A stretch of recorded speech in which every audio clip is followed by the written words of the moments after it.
The soft hum of the hospital room filled the air, punctuated only by the rhythmic beeping of machines monitoring my pulse. It had been weeks since my accident, and while my body was slowly healing, the world outside felt like a distant memory. The scent of antiseptic lingered, a constant reminder of my vulnerability. I stared out the window, watching the trees sway gently in the breeze, their leaves shimmering in the late afternoon sun. This should have been a time for recovery, yet my mind raced with thoughts of Sarah, my girlfriend, who spent every second by my side. When she arrived each morning, the subtle aroma of her lavender perfume wrapped around me like a warm embrace. I had clung to these moments as tightly as I gripped the side rails of my hospital bed, desperate for connection amidst the loneliness of illness.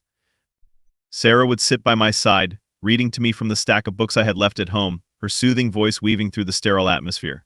Each day, her presence made the pain a little more bearable, and I knew I could count on her. I had put so much trust in her love, believing that she would be my rock while I fought for my strength. But as the days wore on and my physical wounds began to heal, I noticed something wasn't right. At first, the signs were small, almost too innocuous to acknowledge. Sarah had started coming in later than usual, her eyes downcast as if she was hiding something in the depths of her thoughts. Her laughter didn't reach her eyes like it used to. There was a difference, an emotional distance that gnawed at me like an itch I couldn't scratch. Then there was the matter of the strange receipts I found buried beneath the pile of get well cards on my nightstand. Each slip of paper told a different story, and the items didn't add up. A dinner at a restaurant I had never been to, concert tickets for a band I couldn't recall us talking about, and a small floral arrangement I could only assume wasn't meant for me. I flicked through them, a wave of unease creeping down my spine. I wanted to confront her, to ask her directly, but my voice caught in my throat, tangled in uncertainty.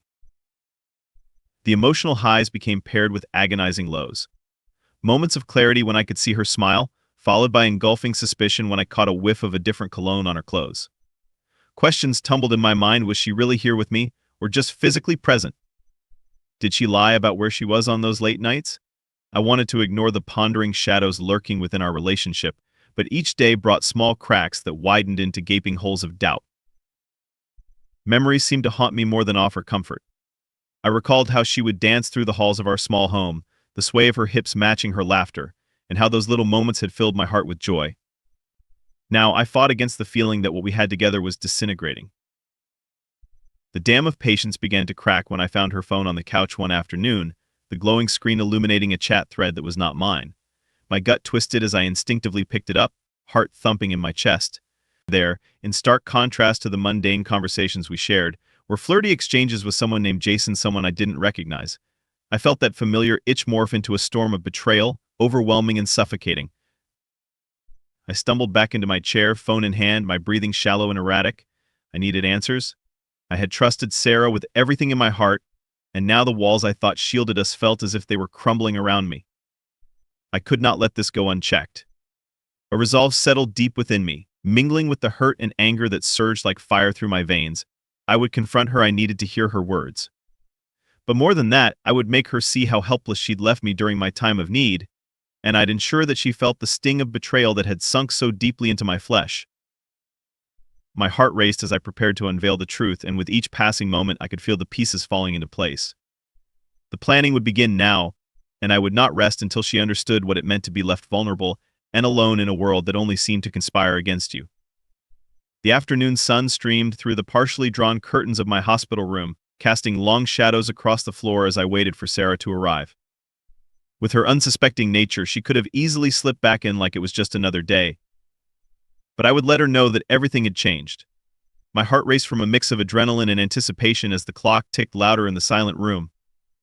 I could hear it mocking me, reminding me of the seconds slipping away, seconds that had held me captive to my fears.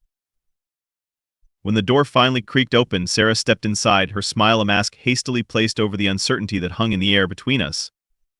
She approached with the familiar lavender scent, but instead of bringing comfort, it reminded me of the conversation she'd had with someone else, the closeness she had shared while I lay helpless in this bed. "Hey," she said, her voice bright yet faintly trembling. "How are you feeling today?" I took a deep breath, channeling the swelling desire for clarity even as my heart ached. "Not as good as I hope to feel after I find out what's going on, Sarah." Her smile faltered, confusion woven into her features, and the tension grew palpable. "What do you mean?" I thought you didn't want to talk about anything heavy right now. Don't think I haven't noticed I threw the phone across the bed, its face up, the screen illuminated and displaying the flirty messages that had haunted my mind endlessly. I think it's time we had a conversation about Jason. Her eyes grew wide, and the color drained from her face, her mask slipping abruptly, exposing the truth behind the facade. I didn't mean for you to find out. Didn't mean for me to find out, I interrupted, my voice rising with barely contained fury. Do you have any idea the pain I faced alone while you were off enjoying your life with someone else? While you cheated on me during my recovery? It was just a flirtation, she spouted, her eyes darting around the room as if the sterile walls would shield her from my accusation. I didn't think it would amount to anything, it was just something I did to escape from all the stress of. Escape, my voice whipped through the air, sharper with each syllable. You don't just escape from someone who's been by your side, fighting for everything we built together. You don't escape by seeking comfort in someone else's arms while I lay here, helpless. Tears glimmered in her eyes, but they quickly evaporated into resentment. It's not like you were there for me. You've been consumed by your recovery. It's as if you forgot about me. Forgot about you. I laughed bitterly, incredulity venting from my heart. You weren't even here half the time. Who were you with? Sarah, disbelief hardened my voice, solidifying my stance against her betrayals. As her silence told me all I needed to know, I recoiled with a sense of cold fury.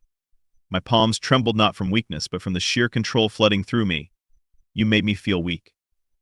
I growled, the flames of anger perfectly tempered with the certainty that she would now see the consequences of her choices. I'm not going to let this go. You'll feel as helpless as I have. The fallout of my admission sunk in with alarming weight. There was a shift in the air, a dramatic pause filled with regret and tension, caught on the precipice of revelation. The woman I trusted had painted herself into a corner, and there was no escape from the truth I had wielded like a weapon. In the quiet that followed, I leaned in closer. You'll turn your world upside down, but I'll make sure everyone knows just what you did while I was down and out. You'll see the consequences unfold in ways you never dreamed. I will ensure that you experience the chaos and helplessness you've plunged me into. Suddenly, I grasped control entirely, a floodgate bursting wide open. With that, my mind whirled with strategies, intricate plans forming in my consciousness like a brilliant tapestry. I would freeze our joint accounts, I would consult lawyers, using every resource I could muster to paint a vivid picture in the court of public opinion. Please, she whispered, slipping back from my intensity, desperate and trembling. You don't have to do this. We can work it out. But I felt no pity, only the sharp edges of my resolve. No, you've made your choices.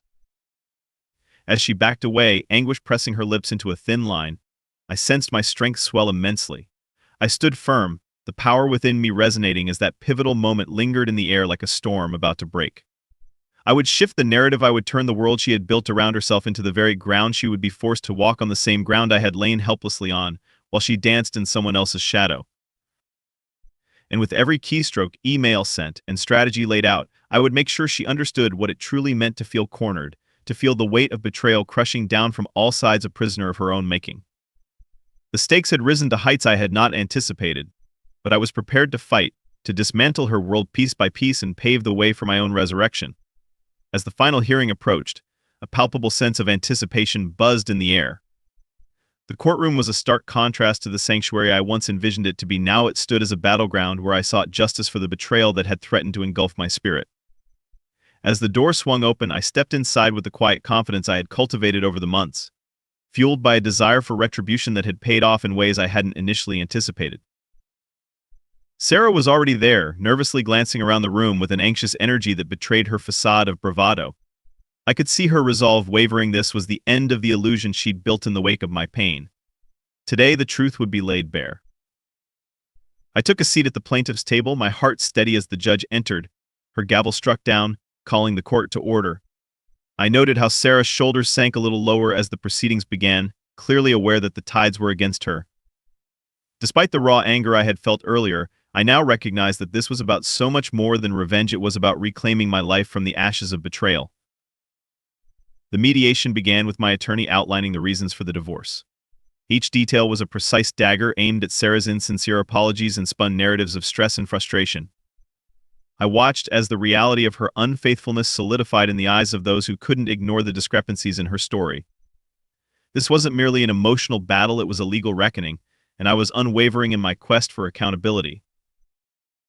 As the judge meticulously reviewed the evidence, I felt a calm wash over me. My heart, once a sanctuary of vulnerability, had transformed into a fortress. The recordings of her conversations, those intimate whispers with Jason, played before the court, the resonance of her laughter echoing against the stark walls, morphing into a haunting reminder of her betrayal. I had prepared myself for this moment, and while I could see guilt flashing across Sarah's features, it was too late for remorse. When the judge turned to examine Sarah, I didn't cover my emotions, I leaned into them. I let the anger and hurt wash over me, the strength to face her unmasking the very core of who I had become. "You were supposed to be my partner, Sarah," I stated clearly, eyes locked onto hers. "You chose deceit over support while I was fighting battles physically and emotionally.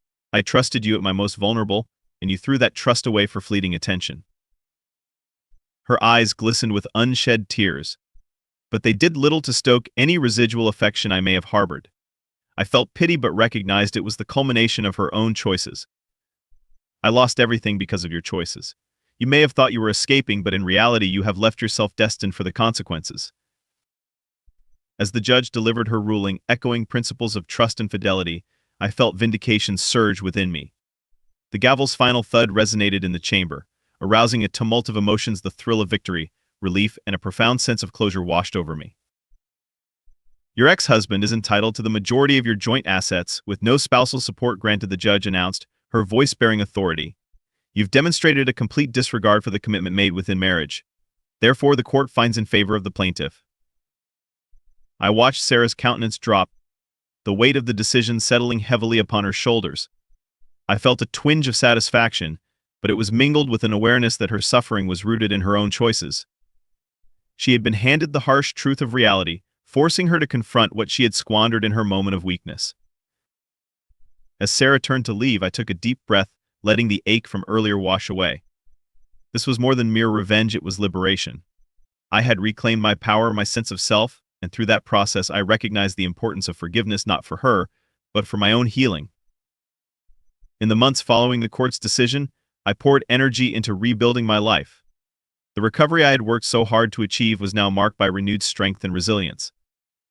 I surrounded myself with loyal friends and leaned into hobbies that reminded me of who I was beyond the betrayal: painting, hiking, and connecting with those who had stood by my side during such a turbulent time. I rediscovered myself amongst the rubble Sarah had left behind.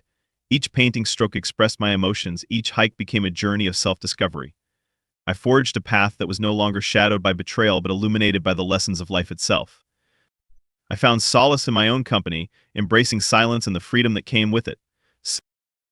One quiet Sunday afternoon, as sunlight streamed through my window and danced upon the easel, I finally felt ready to let go of the anger that had burdened me for too long. I picked up my brush, swirling colors that echoed my newfound spirit. With that act, I knew I was closing off that chapter in my life, leaving behind a woman who had made choices that shattered us both.